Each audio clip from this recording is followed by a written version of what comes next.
Good morning बेटा। आज बेटा हम पाठ 2 व्याकरण में वर्ण विचार पढ़ेंगे। वर्ण भाषा की सबसे छोटी इकाई होती है। एक बार इसको हम पढ़ देते हैं। वर्ण के टुकड़े नहीं किए जा सकते। वर्ण के दो भेद होते हैं, स्वर और व्यंजन। स्वरों की संख्या 11, व्यंजनों की संख्या 33। दो वर्णों के मेल से क्या बनते हैं? संयुक्त व्यंजन बनते हैं। एक ही वर्ण जब दो बार आ जाए तो उसे द्वित्व व्यंजन कहते हैं। ठीक है। र वर्ण के अलावा मात्रा के रूप में भी प्रयोग किया जाता है, पर्व, टरक, कर्म आदि। उसके बाद है रेफ की मात्रा शिरोरेखा के ऊपर लगती है। पदेन की मात्रा पाई या वर्ण के नीचे लगती है। शब्द के वर्णों को अलग अलग करके लिखा जाता है, उसको वर्ण विच्छेद कहते हैं।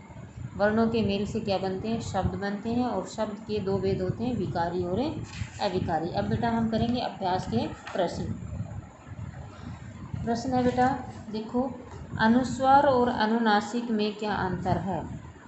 अनुस्वार ये लगता है, अनुस्वार का चिन्ह ये है। अनुस्वार का उच्चारण नाक से होता है, जबकि अनुनासिक का चिन्ह ये है, उच्चारण नाक व गले दोनों से होता है। विसर्ग का प्रयोग कहाँ पर होता है? विसर्ग मतलब ये दो खड़े बिंदुओं को हम क्या बोलते हैं? विसर्ग बोलते हैं। का प्रयोग शब्द के बाद में किया जाता है और इसका उच्चारण है ध्वनि के रूप में होता है, जैसे प्रातः, पुनः आदि। संयुक्त व्यंजन से आप क्या समझते हैं? यानी कि संयुक्त मतलब इकट्ठा, व्यंजन मतलब जिसमें दो व्यंजन हो। जब दो अलग अलग व्यंजन एक साथ आएँ और उसमें पहला व्यंजन स्वर रहित हो, यानी कि जिसमें स्वर समाहित न हो, और दूसरा व्यंजन स्वर सहित हो, मतलब जिसमें स्वर मिला हुआ हो, उसे संयुक्त व्यंजन कहते हैं। जैसे गट्ठर। अब गट्ठर में जो ट है वो स्वर रहित है, क्योंकि ये हलंत दिया हुआ है। इसमें भी स है, वो पुस्तक में स हलंत है, त स्वर सहित है, इसमें स्वर है। तो ये हो गया जब दो अलग अलग व्यंजन एक साथ मिले और उसमें पहला व्यंजन स्वर रहित हो, रहित में जिसमें स्वर नहीं हो, और दूसरा व्यंजन जिसमें स्वर सहित हो, उसे संयुक्त व्यंजन कहते हैं, जैसे गट्ठर, पुस्तक आदि। अगला बेटा, शब्द किस से बनते हैं? तो वर्णों के सार्थक मेल से शब्द बनते हैं। अब ये मात्राएं पूछी गई हैं। ये आ की मात्रा है, ये ऊ, ये ऐ की मात्रा, ई की मात्रा, ऊ, ओ, ई, ऐ और औ।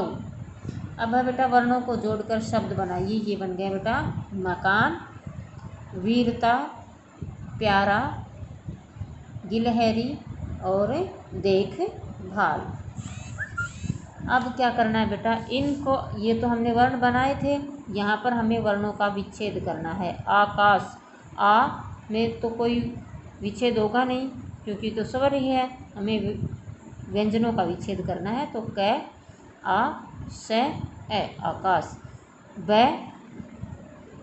में छोटी की मात्रा है, तो ई, ल, हलंत है ही पहले वाला, फिर ल और फिर बड़ी ई। अभिमान, ए, भ में छोटी की मात्रा है, मैं में आ है और न प्लस ए।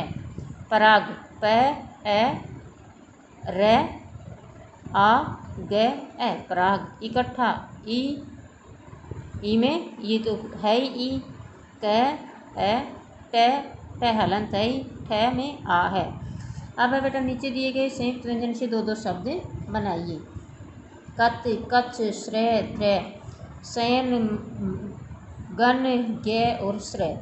अब मैंने है ना एक एक शब्द बना करके आपको दिखा दिया है। जैसे कत से वक्त बन गया, कत से कुछ बन गया, अच्छा भी बनता है, क्षण बन गया, त्रय बन गया, पश्य, मग्न, ज्ञानी और श्रम। अब आपको एक एक शब्द अब खुद बना करके, ये काम मैंने आपके लिए दिया है, एक एक शब्द आप खुद बनाएं, और ये जो सारा चैप्टर था इसको आपको याद करना है और रफ नोटबुक में लिख के देखना है। धन्यवाद।